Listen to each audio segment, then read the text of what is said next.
말씀 보겠습니다. 신약성경 히브리서 11장 30절에서 31절 말씀입니다. 신약성경 366페이지 히브리서 11장 30절에서 31절 말씀입니다. 찾으신 줄 알고 제가 봉독해 드리겠습니다.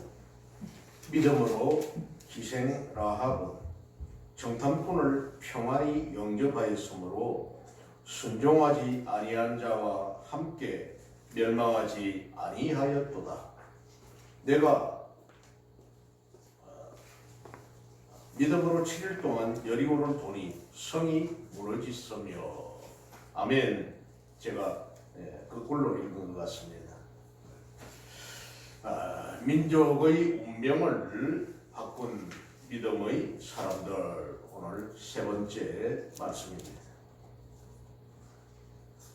참 오늘 말씀은 하나님이 하신 역사 중에 기이한 일들, 또 그 중에서 정말 참 놀라운, 정말 이해할 수 없는 이런 사건이 일어난 내용입니다. 짧은 2절에 불과합니다만 이 내용은 참으로 재밌는 이야기 같기도 하고 하나님의 놀라운 역사를 우리는 발견할 수가 있습니다. 믿음이 신실한 사람들은 하나님과의 친밀한 관계를 원하고 하나님의 백성들과 함께 하는 것도 바랍니다. 이스라엘이 가나안 땅에 들어가는 교두보를 마련하는 일에 결정적인 역할을 했던 기생 라합이 바로 그러한 사람입니다. 하나님의 사역을 결정적으로 하게 된 이런 역할, 우리 영화나 또 아니면은 연극이나 각종 이런 사람들이 출연해 가지고 하는 이런 연출들을 보면은 주인공보다도 아주 조연으로서 멋지게 이렇게 쓰임 받는 사람이 있기도 합니다만, 그런 것처럼 사실 이 라합은 이방 여리고 출신의 기생이라는 결점투성이었지만은 그녀는 가나안 땅에서 처음으로 구원받는 영광을 얻는 이런 여인이었습니다. 가나안 땅에서는 처음으로 구원을 받았다. 물론 하나님은 이 그녀의 도덕적인 삶, 즉 창기로서 도덕적인 삶을 인정하신 건 아닙니다. 그녀가 지닌 믿음의 선택을 하나님께서 기뻐 받으셨다는 겁니다. 그는 참으로 행위로서 그 내면의 믿음을 고백한 참으로 살아있는 신앙인이요, 현명하고도 용기 있는 신앙이었다 하는 겁니다. 히브리서 다음에 있는 야고보서 2장 25절에는 또 이와 같이 기생 라합이 사자들을 접대하여, 정탐꾼이 접대하여 다른 길로 나가게 할 때에 행함으로 어렵다 하심을 받은 것이 아니냐. 행함으로 어렵다 하심을 받았다, 이렇게 말씀을 합니다. 진정 이 여인은 믿음으로서 자신과 자신의 민족을 구원할 수 있었다는 겁니다. 대단한 일을 했죠. 더구나 온 인류의 구원주가 되시는 메시아이신 예수 그리스도의 직계 조상이 되는 이런 영광을 누리게 되었다는 겁니다. 참 얼마나 놀라운 일입니까? 기생이, 그것도 이방인으로서. 그녀는 믿음이 있었기에 하나님을 기쁘시게 해드릴 수 있었다는 겁니다. 11장 6절에 있듯이 믿음이 없이는 하나님을 기쁘시게 하지 못하나니 믿음이 있어야만이 하나님을 기쁘시게 한다. 이 말씀처럼 이러한 믿음이 지닌 위대함을 보면은 구약의 족장들은 믿음으로서 죽음 저편에 있는 하나님의 섭리를 발견했다 했어. 20절에서 22절에 있는 내용이었죠. 믿음으로 이삭은 장차 있을 일에 대하여 야곱과 에서에게 축복하였고 또 믿음으로 야곱은 죽을 때에 요셉의 각 아들에게 축복하고 그 지팡이 머리에 의지하여 경배하였으며 야곱, 이삭과 야곱과 요셉의 믿음으로 자신의 죽음 뒤편에 있는 하나님의 섭리를 발견했다. 또 전 시간에 모세는 믿음으로서 출애굽의 과업을 수행했다 했습니다. 23절에서 29절에 있던 내용이었습니다. 24절을 보면 믿음으로 모세는 장성하여 바로의 공주의 아들이라 칭함받기를 거절하고 도리어 하나님의 백성과 함께 고난받기를 잠시 죄악의 낙을 누리는 것보다 좋아했다. 이렇게 말합니다. 모세는 믿음으로 세상의 부귀영화를 거절하고 오히려 하나님의 백성과 함께 고난받는 것을 선택했다는 겁니다. 또 모세는 바로의 이집트 왕인 파라오의 그 노함을 무서워하지 않았다는 겁니다. 모세를 나일강에서 건져서 양아들 삼아 키웠던 공주, 바로의 딸 공주 이름이 하셋슈트라고 했습니다. 그는 이집트 18왕조의 5대 왕으로 무려 22년간 제위에 있었다고 했습니다. 자신도 아들이 없었고 그러다 보니까 모세가 40년 동안 자신의 밑에서 왕이 되어야 될 후계자였지만 모세는 그것을 그저 완전히 거절하고 편개치고 하셀슈트는 자신의 조카인 투트모스 3세를 왕위에 올리거지는 결국 홍해를 건너고 출애굽을 하는 이 과정에서 투트모스 3세가 모세를 뒤쫓아왔지만은 결국 이집트의 군대들은 홍해에서 다 수장돼버리고 말았다. 27절입니다. 믿음으로 애굽을 떠나 왕의 노함을 무서워하지 아니하고 곧 보이지 아니하는 자를 보는 것 같이 하여 참았으며 또 모세는 유월절 예식을 했다고 했습니다. 28절입니다. 믿음으로 유월절과 피 뿌리는 예식을 정하였으니 이는 장자를 멸하는 자로 그들을 건드리지 않게 하려 한 것이며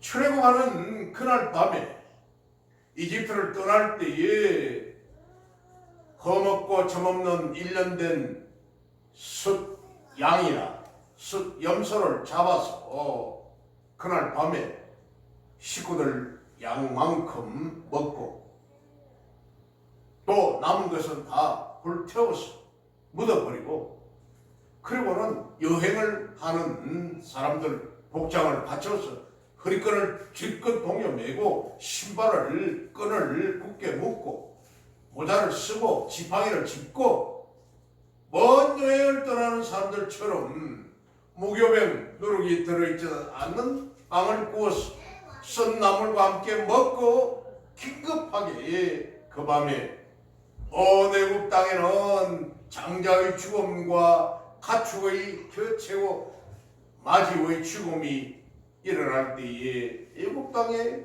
곡성 소리가 떠나지 않는 그 시간, 이 백성들은 애굽을 떠났다 했습니다. 또한 모세는 이스라엘 백성들을 인도하여서 홍해를 건넜었다. 29절, 믿음으로 그들은 홍해를 육지같이 건넜으나 마른 땅이 되어버렸다는 거죠. 그 넘실대던 홍해의 물이 좌우에 그냥 벽으로 세워지고 그 사이의 길을 마른 땅처럼 200만 내지 250만 되는 이스라엘 백성들이 지나갔었다. 그렇지만은 애굽 사람들은 이것을 시험하다가 뒤쫓아오다가 다 빠져 죽었다.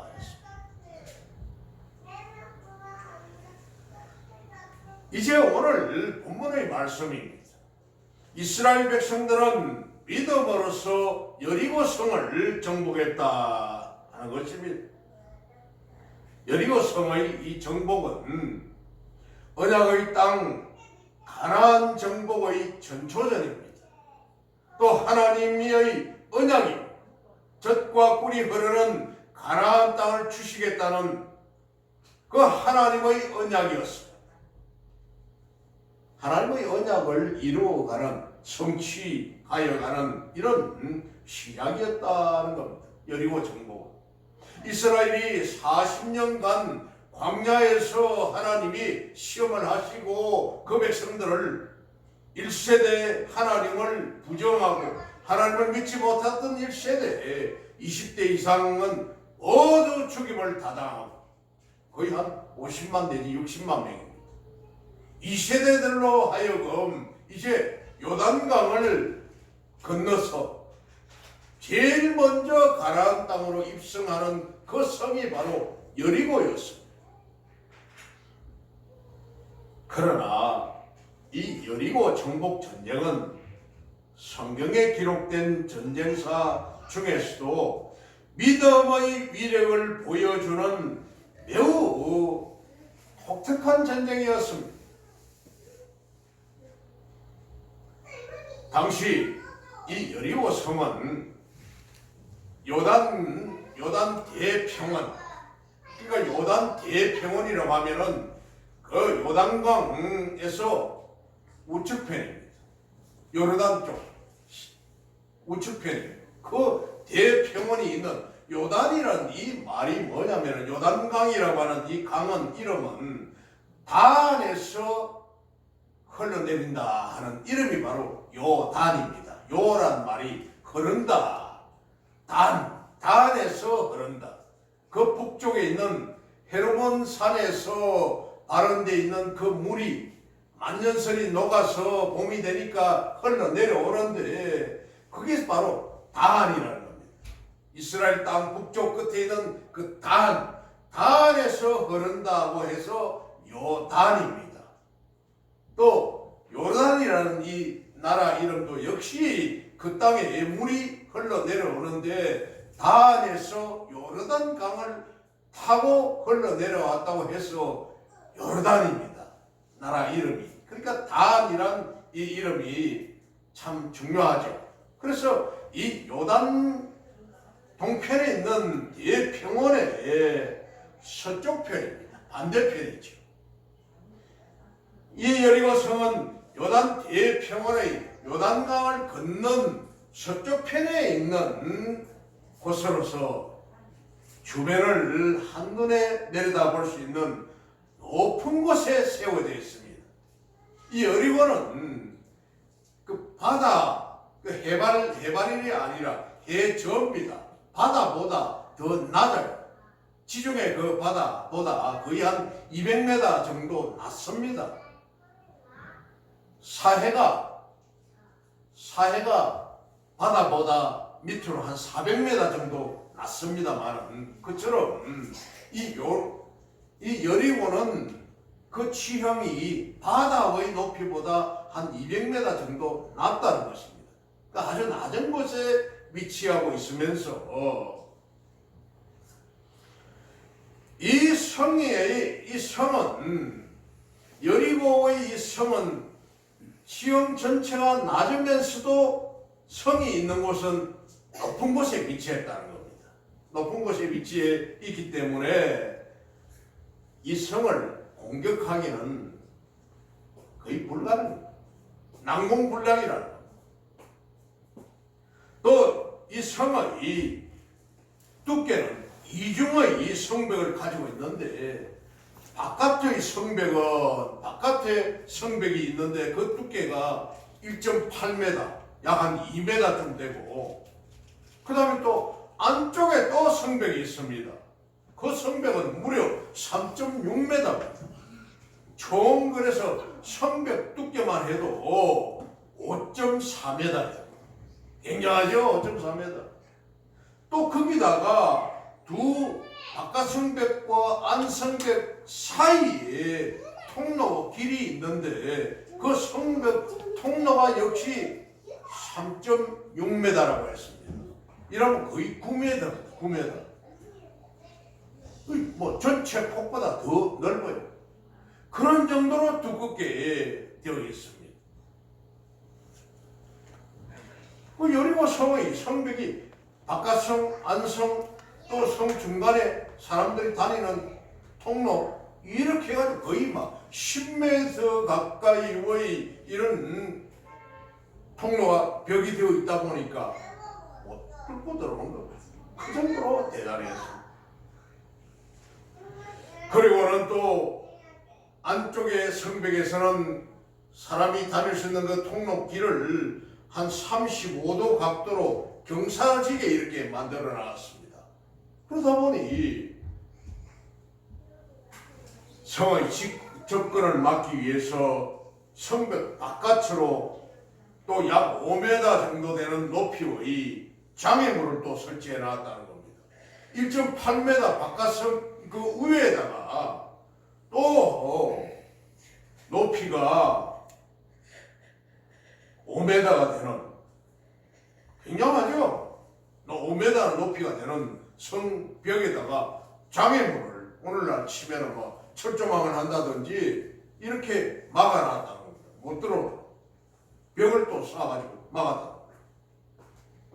그래서 이 성으로 접근을 하는 자는 누구든지 사전에 발각이 되고 또 공격을 피할 수 있는 은폐물도 거기 앞에는, 성 앞에는 없었다는 겁니다. 그래서 쳐들어왔다가는 다 죽임을 당할 수밖에 없었고, 설령 이 성 가까이 접근을 했다 하더라도 공격을 성공하고 성을 무너뜨린다는 것은 거의 불가능했습니다. 이 여리고 지역이 아주 기온이 온난합니다. 아주 낮다 보니까 평균 기온이 1년에 15도에서 한 30도 정도, 기후가 참 좋습니다. 그리고는 낮은 지역에 있으니까 물이 아주 많이 나옵니다. 아주 겨울에는 따뜻하고 포근하다 보니까 헤롯 대왕, 예수님이 탄생했던 그때에 있었던 헤롯 왕의 겨울 궁전이 있는 곳이었고, 아주 유력한 부자들이 이 여리고 지역에 많이 살았다는 겁니다. 돈 있는 사람들이 아주 좋은 지역이다 보니까 많이 살았고 아주 부유했던 그런 곳이었습니다. 2차 세계대전 때의 영화를 보면은 독수리 요새라는 영화를 본 적이 있습니다만, 이 독수리 요새가 이런 난공불락의 이런 성이었습니다. 이탈리아 그 바닷가에 독일군이 진지를 구축하고 거대한 대포를 설치를 해놓고는 연합군 함대가 공격을 하면 그대로 그 포가 쏘아가지고 그 함대들을 다 그냥 파괴시키는 그런데 그 거포가 설치되어 있는 곳은 독수리 요새라 해가지고 그냥 막 까마득인 이런 절벽 위에 설치가 되어 있었다. 돌을 파가지고. 그래서 그 연합군 그 아주 특공대들이 그 암벽을 타고 올라가가지고 결국 점령을 하고 거포를 박살내고는 그 노르망디 상륙 작전을 성공하는 이런 영화가 있었습니다만, 그처럼 엄청난 이런 난공불락의 성이 바로 여리고였다는 겁니다. 그런데 하나님께서는 이런 난공불락의 요새를 정복하는 비결을 이스라엘 백성들에게 가르쳐 주십니다. 여호사서 6장 1절에서 20절에 있는 내용입니다만, 참으로 기이한 방법으로 하나님께서 이 여리고 성을 함락을 하라고 합니다. 너희들이 여리고 성의 그 앞에 가서는 하루에 한 바퀴씩 이 성을 돌아라. 맨 앞에는 군대가, 용맹한 군대가 맨 앞에 서고, 용맹한 군대. 그 다음에 그 뒤에는 제사장들이 양각 나팔을 불고, 그 뒤에는, 제사장 뒤에는 법궤를, 하나님의 임재를 상징하는 법궤를 메고 그 뒤를 따르고, 또 그 뒤에는 후군, 후에 이제 뒤에 후군인 군대가 뒤에 따르고, 이렇게 해서 하루에 한 바퀴씩 이 성을 돌아라는 겁니다. 성을 돌아라. 참 기이한 모양이에요. 여러분 한번 상상을 해보십시오. 제일 앞에는 군대들이 칼이나 창이나 이런 걸 활이나 메고 이렇게 행진을 하고, 그냥 메고 이렇게 행진을 합니다. 뒤에서는 제사장들이 양각 나팔을 그냥 막 삐리리 하고 막 이렇게 불고 뒤에 따라갑니다. 양각 나팔을 뿌뿌 하면서 불고 따라갑니다. 그 뒤에는 사각상자의 모양인 이런 법궤가 레인들을 위해 가지고 메고 그 뒤를 따릅니다. 또 그 뒤에는 후군 군사들이 따르는데 말도 한마디 하지 아니하고 그냥 나팔을 불면서 돌고 있으니까 여리고 성에서 내려다보는 그 시민들이나 그 사람들이 볼 때는, 군대들이나 그것을 볼 때 얼마나 웃겼겠습니까? 뭐 저런 것들이 다 어디 있노? 쳐들어왔으면은 공격을 하든지 뭐 활을 쏴든지 뭐 해야 될 텐데 그렇지도 아니하고 전부 입을 다물고 나팔만 삐리삐리 막 불어서 하면서 뚝뚝 하면서 돌고 있으니까 하루에 한 바퀴 돌고 그 다음에도 하루에 한 바퀴 돌고 여새를 그렇게 돌아라. 그리고는 7개 되는 날에는 그날은 7바퀴를 돌아라. 돌고 나서 그때부터 여호수아가 명령을 할 때 내가 길게 나팔을 불으라고 명령을 할 때 그때는 제사장이 그 양각 나팔을 길게 삐리리 하고 불던 걸 갖다 이제는 뚜 하고 길게 이렇게 불고, 그렇게 할 때에 백성들과 군사들과 모두가 그냥 함성을 질러라 하는 거예요. 와 무너져라 하고 이렇게 함성을 질러라. 그렇게 하면은 그 거대한 여리고 성이 무너질 것이다. 하나님이 이렇게 명령을 하는 겁니다. 참 여리고 사람들이 볼 때는 얼마나 웃기는 일이겠습니까? 하지만 백성들은 이제 큰 시험에 부딪힙니다. 하나님이 이렇게 하라고 명령을 내렸지만 문제는 하나님의 명령이 힘들어서가 아니라 너무나 쉽고 그렇게 하는 것은 그냥 아무 소리 안 하고 한 바퀴씩 성을 돌아라고 그렇게 하니까 너무나 쉽고도 또 불신의 눈으로 바라보면은 의의가 없는, 어떻게 저래 가지고 저 거대한 여리고 성이 무너진다는 말이냐, 이런 생각을 할 때에 기가 막혔다. 참으로 불신의 눈으로 볼 때는 너무도 어설픈 방법이었기 때문입니다. 앞서 말한 여리고 성을 한 바퀴씩 돈다고 해서 하루에 한 바퀴씩 돈다고 해가지고 성벽이 무너지겠습니까? 무너지지 않습니다. 뭐 오늘날도 어느 지역에 교회가 세워지기 직전이라든지 또 아니면은 그 어디 뭐 젓갈이 많이 저거 무너져라, 무당 점쟁이 집이 무너지라 하면서 여리고 성 밟기 운동을 한다고 그래가지고 그 지역을 정복하기 위해서 이 지역을 나의 선교지로 세워 주십시오 하고 여리고 땅 밟기 이렇게 하는 것도 없잖아 있기는 있습니다. 교회에서 그렇게 하는 경우도 있습니다만은 여리고 성을 그냥 한 바퀴 돈다고 해가지고 성이 무너진다? 그럴 수 없습니다. 그러나 애굽에 행한 하나님의 10가지 재앙과 홍해를 건넜던 일들과 광야 40년 동안에 나타났던 하나님의 놀라운 이적을 체험했던 이스라엘 백성들은 이와 같은 불신을 떨쳐버렸고 겸손히 하나님의 명령에 순종한 결과 여리고 성은 함락되어 버렸고 가나안 정복의 교두보를 확보하는 쾌거를 이루었던 것입니다. 아멘. 결국 여리고 성은 7일 만에 와르르 무너져 버렸다는 겁니다. 혹싹 주저앉아 버렸다. 실제 성지를 찾아다니는 고고학자였던 영국의 가르스당이라는 분이 있었는데 이분은 이스라엘 땅의 성지를 많은 곳에 발굴을 했던 분이었습니다. 1929년도에서 36년까지 한 7년 동안 성지 고고학 발굴자로서 일을 많이 했습니다만 이분이 여리고 성 발굴 이 작업을 통해서 여리고 성이 주전 1400년경에 내부에 여리고 성 안에 내부에 지진과 대화재가 일어나서 그냥 무너져 버렸다는 사실을 발견했다.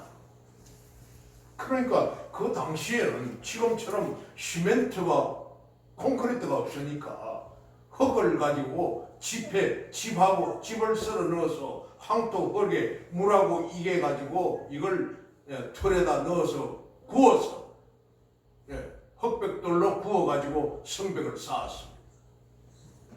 상당히 튼튼하죠. 비가 적게 오는 곳이니까. 그러다 보니까 그 벽돌이 흙과 짚을 섞어서 흙벽돌로 만들어 쌓아져 있었고 또 발굴하는 과정에서 빵도 나왔고 구워져 있는 빵도 나와서 뿐만 아니라 밀가루 반죽을 하다가 미처 굽지 못한 밀가루 반죽 덩어리도 나왔다는 겁니다. 그런 걸 볼 때에 미처 굽지 못한 밀가루 반죽 덩어리가 발견됐다는 이 사실은 바로 한꺼번에 그냥 불시에 무너졌다는 사실을 미처 굽지도 못하고 불시의 성이 무너졌다는 사실을 뒷받침해 주는 것입니다. 엄마가 일하고 있잖아요. 성지가 좋다 하는 시 채널 TV를 보면 요즘 여리고 성에 라합이 살고 있던 집을 발견했다 하는 내용이 나오고 있습니다. 지금도 계속 이 여리고 성은 결국 지진이 일어나고 또 그 안에 불이 나가지고 땅이 갈라지고 이렇게 함으로 해서 그 유적들이 전부 땅속으로 들어가 버리고 묻혀버리고 거의 뭐 한 4,500년 전, 3,500년 전 사건이 되다 보니까 묻혀버린 것을 지금도 발굴을 하고 있습니다. 그래서 라합이 살던 집은 근간에 발굴이 됐다는 겁니다. 찾았다는 겁니다. 그래서 이 여리고 성의 이 사건은 진실이었다.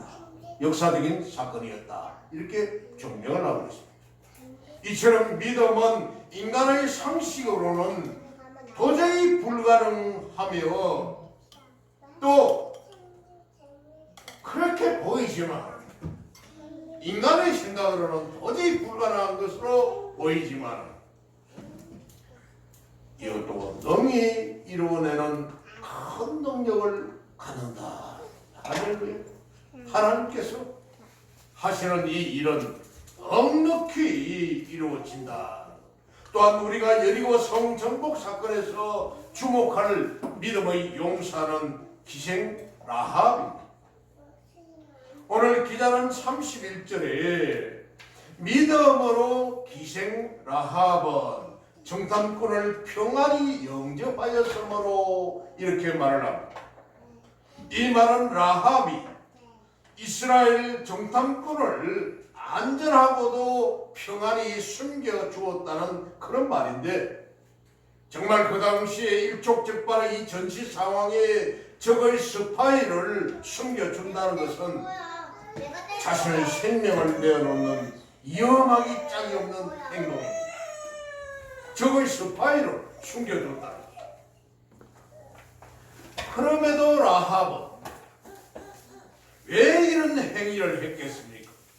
왜 그러겠는가? 라합이 자기 이 민족이 여리고가 지금 무너져 멸망하는 상황이 왔는데 왜 이 여인이 이런 짓을 했겠는가? 이 사실은 여호수아서 2장 8절에서 19절 말씀에 잘 나타나고 있습니다. 여호수아서 2장 8절에서 11절 말씀이에요. 또 그들이 눕기 전에 라합이 지붕에 올라와서 그러니까 이 이스라엘 정탐꾼 두 사람이 왔는데 이들을 보고는 라합이 자신의 지붕 옥상에 삼대를 이렇게 세워놓은 그 사이에다가 숨겨놨습니다.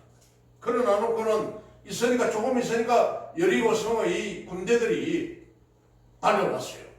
아이 정탐꾼이 스파이가 두 사람이 왔다. 내놔라. 너희 집에 들어가는 걸 봤다 하니까 뭐라고 하느냐면은 그 사람들은 요단 나루터까지 그들을 쫓아갔고 그들을 뒤쫓는 자들이 나가자고 성문을 닫았더라. 어디로 왔는지 난 잘 모르겠습니다. 왔지만은 내 집으로 왔는데 떠났습니다. 지금 이 사람들이 요단강 저 나루터 좀 갔지 싶은데 빨리 뒤쫓아가면은 잡을지 모르겠습니다 하고는 이 정탐꾼 남자 두 사람을 자기 옥상 3대 사이에다 숨겨두었다는 겁니다. 그리고 군대들이 떠나가자 해가 저 어두워졌습니다. 내려오십시오 해가지고 자기 창문에다 줄을 달아가지고 내려오도록 해가지고는 지금 군사들이 다 갔으니까 다른 길로 해서 가시라고 그래 숨겨줘. 9절에 보면 여호와께서 이 땅을 너희에게 주신 줄을 내가 아노라. 여호와 하나님께서 여자가 이런 말을 합니다. 우리가 너희를 심히 두려워하고 이 땅 주민들이 다 너희 앞에서 간담이 농나니 이런 너희가 애굽에서 나올 때에 여호와께서 너희 앞에서 홍해물을 마르게 하신 일과 너희가 요단 저쪽에 있는 아모리 사람의 두 왕 시혼과 옥에게 했던 일 곧 그들을 전멸시킨 일을 우리가 들었음이니라. 우리가 듣자 곧 마음이 녹았고 너희로 말미암아 사람이 정신을 잃었나니 너희의 하나님 여호와는 위로는 하늘에서도 아래로는 땅에서도 하나님이시니라. 이 여인이 기생이다 보니까 온갖 사람들이 오고 가고 하면서 자기 집에 들릅니다. 주막에 와서 음식도 먹고 자기도 하고 그들을 대접하고 이런 일을 해서 먹고 삽니다. 그러다 보니 그동안에 지나가던 손님들이 이 이스라엘 백성들에게 했던 일을 전달을 해주는 거예요. 기생이다 보니까 들어오가는 이런 여행객들이 야, 저 히브리 사람, 이스라엘 사람들이 이집트에서 어떻게 출애굽을 해가지고 40년 광야 생활과 구름기둥, 불기둥, 반석 쪽에서 물이 나오게 했고 저 만나를 먹였고 또 이렇게 해가지고 요단강을 건넜고 홍해를 건넜고 이 사건들을 얘기를 해주는 겁니다. 그러다 보니까 이 소문을 들었던 라합이 야, 당신들의 하나님은 대단하십니다. 우리는 그 말을 듣고 우리 쪽에 지금 쳐들어온다고 하길래 우리는 지금 간담이 녹았습니다. 두려워 지금 벌벌 떨고 있습니다. 정말 당신들의 하나님은 능력이시고 전능하십니다. 인정을 했다는 거예요. 그래서 당신들이 왔으니 당연히 숨겨주고 우리는 이제 망했다.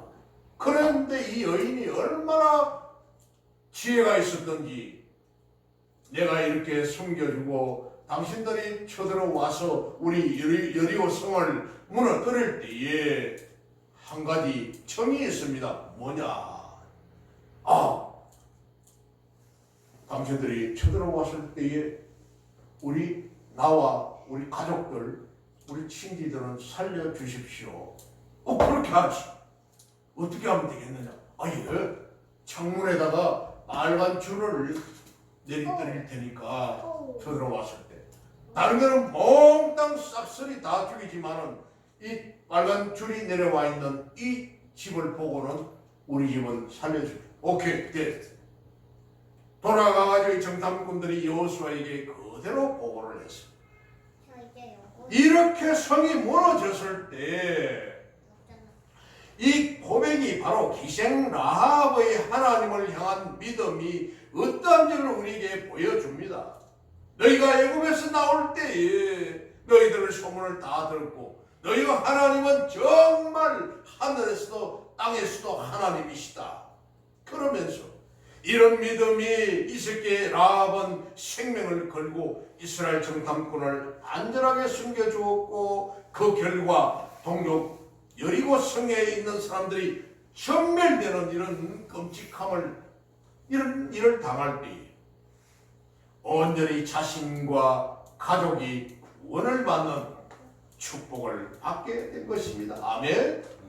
6장 여호수아서 6장 17절을 보면은 17절 이 성과 그 가운데 있는 모든 것은 여호와께 온전히 바치되 이제 여리고성에서 노획한 이런 노획물들은 전부 여호와께 다 바치지만 기생 라합과 그 집에 동거하는 자는 모두 살려주라. 이는 우리가 보낸 사자들을 그가 숨겨주었음이니라. 여호수아가 그렇게 명령을 내렸던 것입니다. 이 라합 집에 있는 가족 친지들은 전부 살려줘라. 그 집에 일하는 사람까지도 뿐만 아닙니다. 라합은 후에 예수 그리스도의 계보에까지 오르는 다윗의 고조모가 되는 다윗 왕의 고조모가 되는 이런 여인 중에서도 축복받은 여인 가운데 한 사람이 되었다는 겁니다. 마태복음 1장 5절 말씀을 보면은 살몬은 라합에게서 이 살몬이라는 사람이 바로 여리고 성으로 갔던 정탐꾼 중에 한 사람이었습니다. 이 살몬이 라합과 결혼을 해가지고 뒤에 보아스를 낳고 보아스 잘 알다시피 룻과 보아스는 결혼을 해가지고 오벳을 낳고 오벳은 이새를 낳고 이새는 다윗의 아버지입니다. 이새는 다윗 왕을 낳으리라 했습니다. 결국 이 라합이 예수님의 족보에 계보에 올라가는 이런 대단한 여인이 되었다. 그러므로 성도 여러분, 참 믿음의 사람은 자신의 생명보다도 주의 거룩한 일을 더 귀하게 여기며 이를 위해서는 생명조차도 가히 쳐버리는 용기를 가진 사람임을 명심해야 할 것입니다. 아멘. 정말 이 하나님의 거룩한 일을 하기 위해서는 자신의 생명까지도 버리는 일을 주저하지 않는다. 그다음에 마태복음 17장 18절과 19절 말씀에 예수께서 꾸짖으시니 귀신이 나가고 아이가 그때부터 나으니라. 이때 제자들이 조용히 예수께 나와 이르되 우리는 어찌하여 쫓아내지 못하였나이까. 이르시되 너희 믿음이 작은 까닭이니라. 어린아이에게 귀신이 들었는데 제자들이 아무리 예수 이름으로 나가라고 예수 이름으로 했지만은 귀신이 히히 웃으면서 네가 뭔데? 예수도 알고 하는데 너는 뭔데? 하고 안 나간다 하고 버티고 있을 때 예수님이 이 더러운 귀신아 나가라 하고 쫓아버렸더니 그만 그 아이에게 있던 귀신이 예수님이 할 때는 그만 나가버렸다는 거야. 아이가 온전해졌다는 거야. 왜? 너희가 안 되는 것은 너희 믿음이 작은 까닭이니라. 아멘. 믿음이 작아서. 진실로 너희에게 이르노니 만일 너희에게 믿음이 겨자씨 하나를 만큼만 있어도 이 산을 명하여 여기서 저기로 옮겨지라 하면 옮겨질 것이요 너희가 못할 것이 없으리라 해서 믿음이 진정으로 진실한 믿음이 겨자씨 하나만큼만 믿음이라도 제대로 있다면은 이 산이 들려 저리로 가라. 그렇게 하면은 이루어질 것이다. 이렇게 말씀합니다. 겨자라고 하는 것은 우리가 그 음식 먹을 때 콕 쏘는 겨자입니다. 그 겨자 만드는 건데 꼭 유채꽃처럼 생겼습니다. 유채꽃. 유채씨처럼 조그만해요. 키끝 커봐야 아무리 잘 커도 한 2m 정도밖에 자라지 않습니다만 꼭 유채꽃처럼 그렇게 생겼습니다. 겨자나무도 그렇게 생겼습니다. 그런 그 작은 배추씨만한 그 겨자씨만한 그런 믿음이라도 온전한 믿음을 가졌다면은 이런 이적이 일어난다. 우리는 이스라엘 민족 형성의 초기에 믿음으로서 민족의 운명을 바꾸고 하나님의 놀라운 축복을 받은 여러 믿음의 선진들을 살펴보았습니다. 즉 이삭과 야곱, 요셉 등 구약의 이 족장들은 하나같이 하나님의 언약을 믿는 굳은 믿음 가운데서 자신의 사후에 성취될 하나님의 약속을 바라보고 그의 자손들에게 이 언약을 잊지 말도록 유언하면서 격려했던 것입니다. 우리 박순현 집사님 꼭 자식들과 후손들에게 예수 믿으라고 유언하십시오. 예수 믿는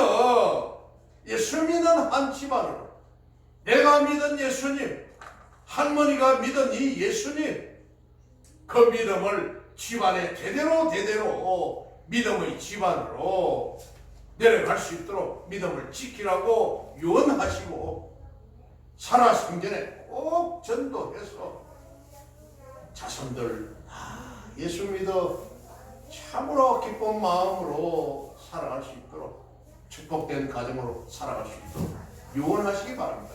아멘. 아멘.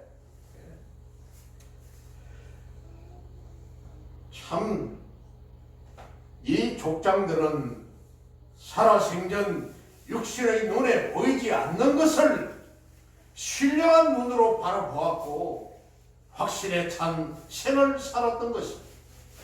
뿐만 아니라 모세는 조상 아브라함과 이삭과 야곱의 이 유언과 하나님의 언약을 굳건히 믿고 의지함으로써 노예 상태에 있던 동족을 애굽에서 구출함으로써 민족의 운명을 종에서 자유자, 노예에서 자유한 사람으로 바꿔놓았고 모세는 이스라엘 백성들은 그들의 조상들과 민족 지도자들의 믿음에 힘을 얻고 또한 이를 통해서 하나님의 언약에 대한 확고한 믿음과 겸허한 순종의 그 도를 보임으로써 마침내 하나님의 언약을 성취하는 성령의 기쁨을 누리게 되었던 것입니다. 아멘. 사랑하는 성도 여러분, 이와 같이 믿음은 개인의 운명을 바꿉니다. 민족의 운명을 바꿉니다. 엄청난 놀라운 폭발력을, 그런 다이너마이트와 같은 위력을 갖는 것입니다. 믿음은 뿐만 아니라 하나님께서는 자신을 향하여 이런 굳건한 믿음과 뜨거운 열정을 가진 소수의 믿는 사람들에 의해서 인류 역사를 이루어 가시고 인도하시고 주관하십니다. 아멘. 그러므로 성도 여러분, 우리는 진정 우리 이웃과 형제와 민족과 국가를 우리가 진정으로 사랑한다면, 내 자녀와 내 후손들을 진정으로 내가 사랑한다면, 그는 바로 참 믿음의 사람입니다. 믿음이야말로 보이지 않는 미래를 내다보며 바다와 강을 가르기도 하고 홍해를 가르고 요단강을 갈랐던 것 같이 불굴의 개척 정신으로 국가를 건설하는 힘의 원동력이 되는 것입니다. 아멘. 정말 미국이란 저 아메리카, 유나이티드 스테이트 아메리카, 저들은 바로 이 청교도 기독교의 정신으로 세워졌던 나라지 않습니까? 이런 믿음이 바탕으로 세워지니 세계 1등 국가가 된 것입니다. 가히 미국을 따라갈 나라는 이 세상에 하나도 없습니다. 그 정도로 강력한 국가가 되듯이 우리의 가정도 믿음으로 세워진다면 우리는 정말 축복된 복된 가정 될 줄 믿습니다. 아멘. 기도하겠습니다.